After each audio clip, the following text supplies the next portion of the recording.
The smears against Senator Bernie Sanders continue. Now, this time it is coming from, of course, the establishment. Now, apparently, Bernie Sanders is being smeared by ex Clinton people for using a private jet in order to travel to campaign stops during the 2016 election. Now, that's a strange attack, but okay, let's read about this, right? So now they write, in his campaign launch video last week, Bernie Sanders singled out the fossil fuel industry for criticism, listing among the special interests that he planned to take on. But in the final months of the 2016 campaign, here it goes, Sanders repeatedly requested and received the use of a carbon spewing private jet for himself and his traveling staff when he served as a surrogate campaigner for the campaign of Hillary Clinton. Oh my God, he used a private jet when trying to get to events. Now, of course, let's break that down. Now, well, okay, we'll break it down in a minute. I've got more on this. First, the article points out that in the 2 years following the presidential election, Sanders continued his frequent private jet travel, spending at least $342,000 on flights. Okay, again, I'm going to give you the actual facts here, but let me show you why this is a hit piece. Look at the quotes.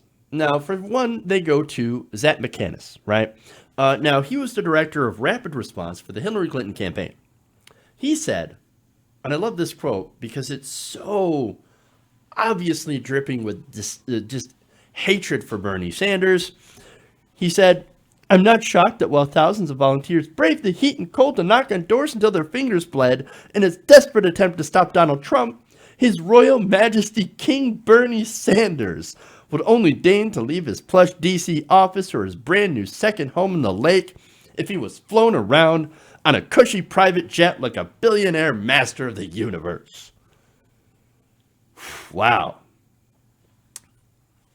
I'm detecting a little bit of bitterness from Zach McCannis. Just a little bit, just a slight hint. There's more. They write, in 2016, after Sanders endorsed Clinton and agreed to campaign on her behalf, the Sanders campaign preferred mode of travel quickly emerged as a point of tension.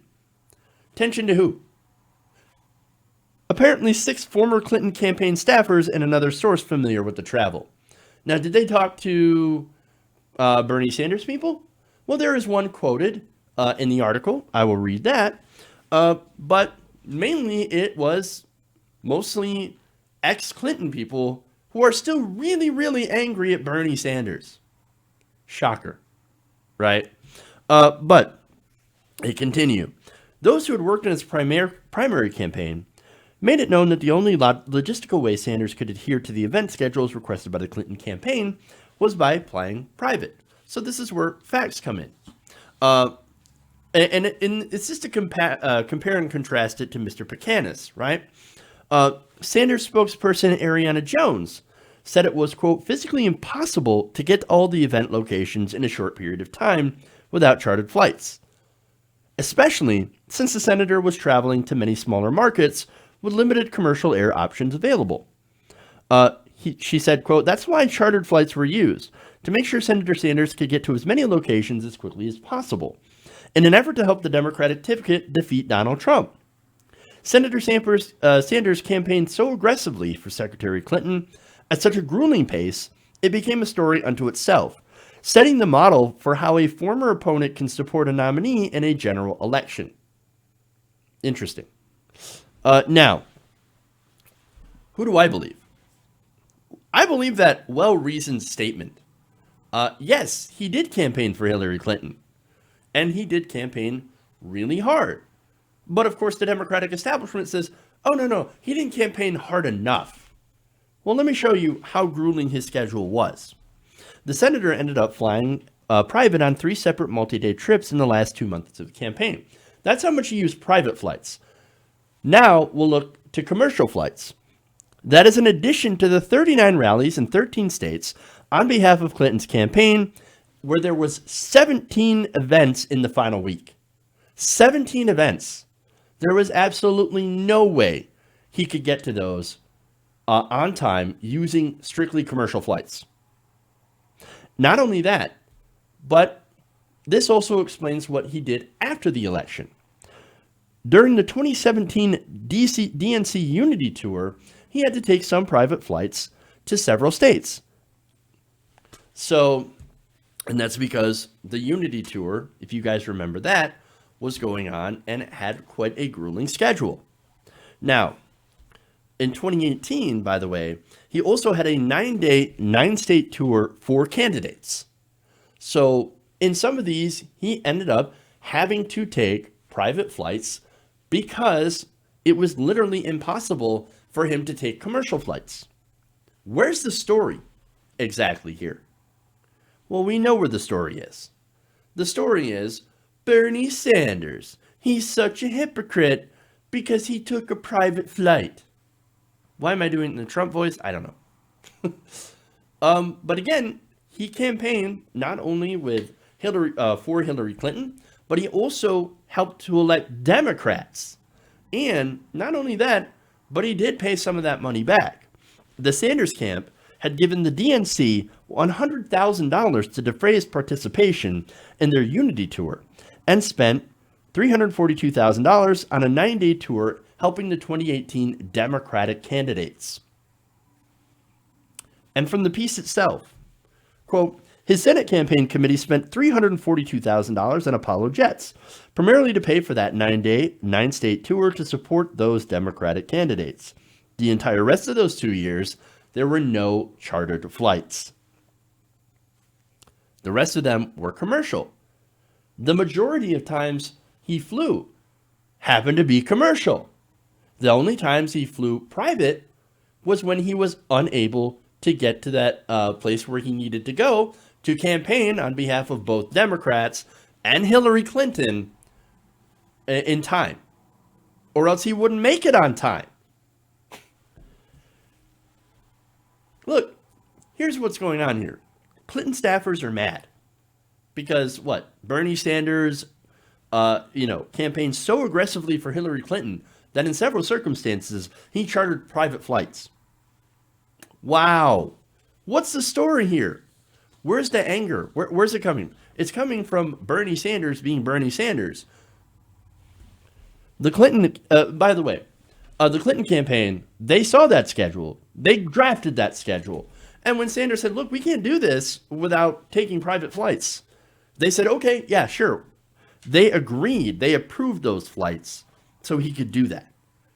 And by the way, you want to know how much money the Clinton campaign spent on private chartered flights? $15.9 million. You think Hillary Clinton would ever fly a commercial? Ever? No, of course not. The whole idea is inconceivable. But when Bernie Sanders does it, they make fun of him for taking commercial flights. And then when he takes a private jet, they also attack him for doing private flights. I mean, come on, man. And in this article, there's not one piece of evidence or a statement to undercut the idea that he only traveled in private when commercial wasn't doable. Not one. He only used it as a last resort. And he was doing it to help Clinton and the Democrats. This is a ridiculous smear. Which, by the way, goes against the other smear of Bernie. Which is, of course, and I hear this at Donut Twitter all the time, oh, he didn't help Democrats enough. He used the Democratic Party. He didn't help Democrats. He's here to divide and destroy the Democratic Party. Really? Really? Come on. Now, according to these guys, he helped Hillary Clinton too much and had to get private flights in order to do it, which makes him, of course, a hypocrite. And this is where the last smear, right? The best part of this, the most hilarious part, comes from. And it comes from the Republican playbook. Increased scrutiny of his travel practices, this is in the article, which are at odds with his positions on wealth inequality and climate change, are among the challenges Sanders will face as he makes his second White House run. Who's making that an issue? You are. The media is making this an issue. This is a manufactured media smear. I mean, look, the argument is, oh, you care about income inequality? But how come you took a private jet? Like a rich person. Oh, And not only that, but you own two houses. Yeah, most Congress people have two different places to live, one in their home state and one in Washington, D.C., where they spend a lot of time.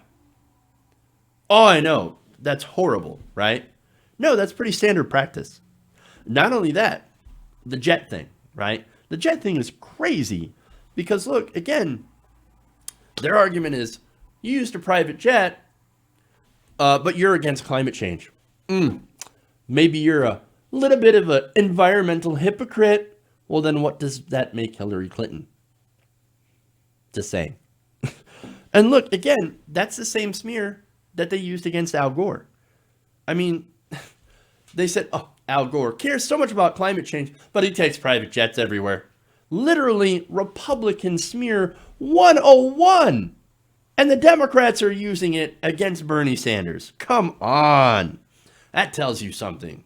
You know what it tells me? These guys are basically Republicans without the overt racism. That's what they are. They use the same arguments the right wing uses to go after the left. That's all the corporate Democrats know how to do is to punch left. That's it. That's it. They don't know how to do anything. They don't stand up to Republicans. Not unless there is massive pressure and that they are guaranteed to win. Anytime the Democrats stand up against Donald Trump, it has been because they have massive, overwhelming public approval for what they're doing. They never stand up when it counts, and they always back down, and they only know how to fight aggressively when a challenge comes from their left. They only know how to punch left. I get really tired of it. And the reason they punch left so hard is because they're afraid. Bernie Sanders and the left wing are coming for him. And Bernie Sanders this time has an excellent shot at winning the nomination. Look, you look at his fundraising. He's already reached, what, over 1 million donors, raised $6 million in one single day. You can't match that kind of power. He blew Kamala Harris's record out of the water. And so, Bernie Sanders, not only that, but he's polling either first or second with Joe Biden. And this is different polls, of course. I think it's one more recent where he's 2 points ahead of Joe Biden now in the national polls. Come on, man. He's leading the field. He is the front runner, and they're so scared. So expect more of these ridiculous articles, these ridiculous smears against a person that is the most popular politician in the country and has a real shot at defeating Donald Trump. Hey guys, hopefully you enjoyed that free video. Now I'm going to have to ask you a favor. Between the demonetization and the YouTube algorithm messing around with view counts, etc., we're having a hard time adjusting to the new YouTube reality, which is where you guys come in. See, we have a Patreon, patreon.com/TYTNation, set up to help us rely on you guys, the viewers, instead of big corporate ads. Look, you know the show. You know I'm not in favor of big corporations anyway. So help us transition away from relying on the ad model to pay the bills and sign up to be a patron, patreon.com/TYTNation. That goes a long way to help us keep the lights on. And you guys will know that you're supporting independent progressive media.